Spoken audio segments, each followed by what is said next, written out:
Before we delve into this chilling tale, a quick content warning. This story explores mature themes, violence, and disturbing historical accounts that some viewers may find unsettling. Viewer discretion is advised. Imagine a world where the most terrifying fairy tales weren't just stories whispered in the dark, but a chilling reality etched into the annals of history. A world where the quest for eternal youth led to unimaginable horrors perpetrated by a figure so infamous, she earned a name that still sends shivers down the spine, the Blood Countess. Today we unravel the dark legend of Elizabeth Báthory, a woman whose name became synonymous with unspeakable cruelty. A noblewoman whose obsession with beauty allegedly led her to bathe in the blood of hundreds of young women. But was she a true monster, or a victim of a brutal era and a sensationalized myth? Let's peel back the layers of legend and history to confront the chilling truth. Our story begins in 16th century Hungary, a land of sprawling castles, powerful noble families, and a stark social hierarchy that dictated every aspect of life. Into this world, in 1560, was born Countess Elizabeth Báthory d'Exed, a member of one of the most influential and wealthiest aristocratic families in Transylvania. Her lineage was steeped in power, privilege, and a history of both brilliance and eccentricity, a family tree that included princes, cardinals, and even a king of Poland. Elizabeth herself was highly educated, fluent in multiple languages including Latin, German, and Hungarian, and possessed a sharp intellect that was unusual for women of her time.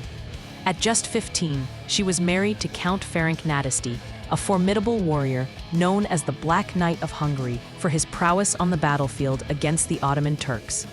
Their union solidified an already immense power base, creating an almost unchallengeable dynasty, and together they resided in the imposing Cháktas Castle, a fortress perched atop a hill, overlooking vast estates that stretched for miles.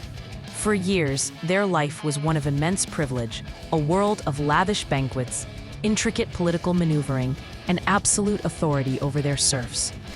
While Ferenc was often away fighting against the Ottoman Turks, Elizabeth managed their vast estates, a testament to her administrative skills and keen business sense. She was a woman of considerable power and influence, even in her husband's absence. But even in these early years, whispers began to circulate. Tales of a volatile temper, of harsh punishments meted out to servants for minor infractions, hinted at a darker side beneath the veneer of aristocratic grace. In a time when noble lords held absolute sway over their serfs, and cruelty was not uncommon, such behavior was said to be particularly pronounced in the young countess, often exceeding the accepted norms of the era. These early incidents, while disturbing, were largely dismissed as the eccentricities of a powerful noblewoman. The true descent into depravity, however, is often said to have accelerated after the death of her husband, Ferenc, in 1604. Some historians suggest that Ferenc, despite his own reputation for brutality in war, acted as a restraining influence on Elizabeth, perhaps tempering her more extreme impulses. Without his presence, the isolated walls of Cháktas Castle became a stage for increasingly horrific acts, a private kingdom where Elizabeth's darker desires seemed to find free rein, unchecked by external scrutiny or internal restraint. Initially, the victims were young peasant girls lured to the castle with promises of domestic work, a better life, and escape from the grinding poverty of the countryside. But what awaited them was a nightmare beyond their darkest imaginings. The stories, passed down through generations, speak of beatings, mutilations, and tortures that defy belief. Girls were reportedly whipped with thorny branches, burned with hot irons, stabbed with needles, and subjected to unimaginable torments, often for the slightest perceived transgression, or simply for the countess's amusement.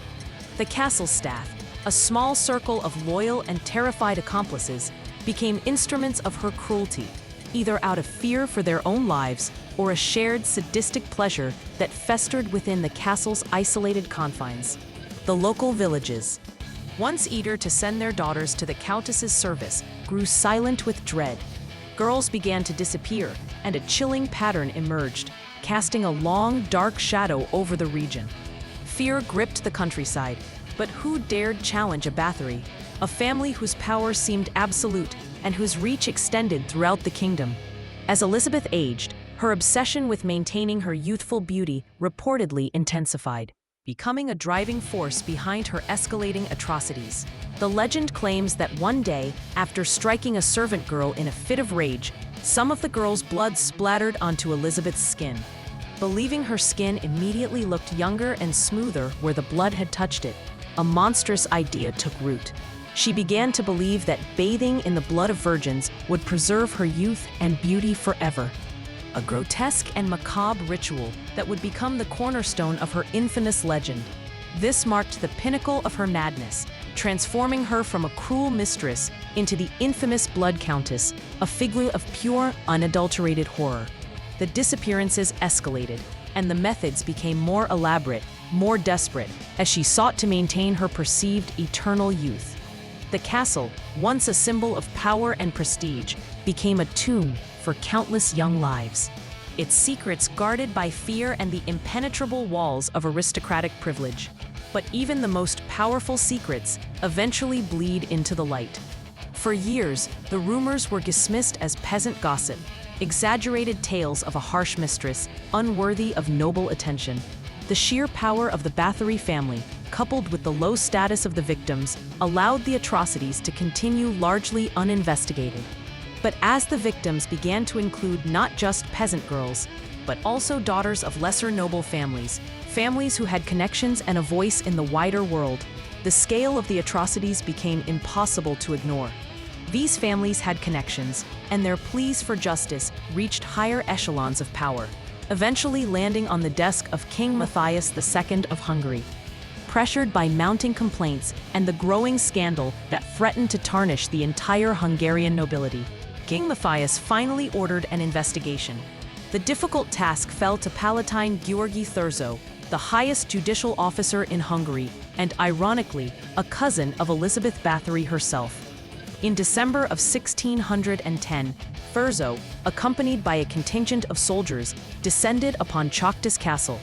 What they found within its ancient walls was not merely evidence, but a scene of unimaginable horror that defied description. The accounts describe a gruesome tableau: dead and dying girls, some mutilated beyond recognition, others reportedly drained of blood. Torture instruments were found throughout the castle, and the dungeons revealed further horrors, including bodies in various states of decay. It was a macabre confirmation of the darkest whispers, a chilling revelation that shattered the illusion of aristocratic decorum and exposed the depths of human depravity. The Blood Countess was not just a legend, she was real, and her reign of terror was finally over. The discovery sent shockwaves through the Hungarian nobility, threatening to destabilize the political landscape. The trial of Elizabeth Báthory's accomplices began swiftly, a desperate attempt to contain the scandal and mete out some form of justice. 4 of her most trusted servants, Dorota Semptis, Ilona Jo, Katarina Benecka, and János Újvári, nicknamed Ibis, were found guilty of torture and murder. Their confessions, extracted under duress, painted a vivid and horrifying picture of the Countess's crimes, detailing her direct involvement and the methods used. They were brutally executed, some burned alive, others beheaded, a stark warning against complicity in such atrocities and a public display of justice. But Elizabeth Báthory herself, due to her immense noble status and the profound political implications of publicly executing a member of such a powerful family, was never formally tried. The idea of a public trial for a Bathory was simply unthinkable, a stain on the entire aristocracy. Instead, she was imprisoned within her own castle, confined to a suite of rooms, her windows and doors bricked up, leaving only small openings for food and air. She remained a prisoner in Cháktas Castle until her death in 1614, 4 years after her capture, living out her final days in isolation and darkness. Her body was initially buried in the church of Cháktas, but due to local protests and the lingering fear and revulsion, it was later moved to her family's crypt in Exid. The story of Elizabeth Báthory has since transcended history, evolving into a chilling legend that continues to fascinate and horrify. Was she a serial killer, driven by a rare form of sadism, a woman suffering from mental illness exacerbated by unchecked power, or perhaps even a victim of political intrigue? her vast wealth and power making her a convenient target for rivals seeking to diminish her family's influence. While the historical evidence overwhelmingly points to her guilt and extreme cruelty, the enduring mystery of her motives and the sheer scale of her alleged crimes continue to spark debate. Her tale serves as a stark reminder of the corrupting influence of unchecked power, the terrifying capacity for darkness within the human soul, and the fine line between myth and the horrifying truth. It forces us to confront the uncomfortable question: what happens when absolute power meets absolute depravity? What are your thoughts on Elizabeth Báthory? Do you believe the legends, or do you think there's more to her story than meets the eye? Perhaps a political conspiracy woven into the fabric of her downfall? Was she a monster born, or a monster made by the brutal world she inhabited? Share your theories and insights in the comments below. I'm genuinely curious to hear your perspectives on this dark chapter of history. If you found this dive into history's darkest corners intriguing, make sure to hit that like button. Subscribe to the channel for more untold stories, and ring the notification bell so you don't miss our next deep dive. You can also check out our playlist on other historical mysteries and infamous figures right here.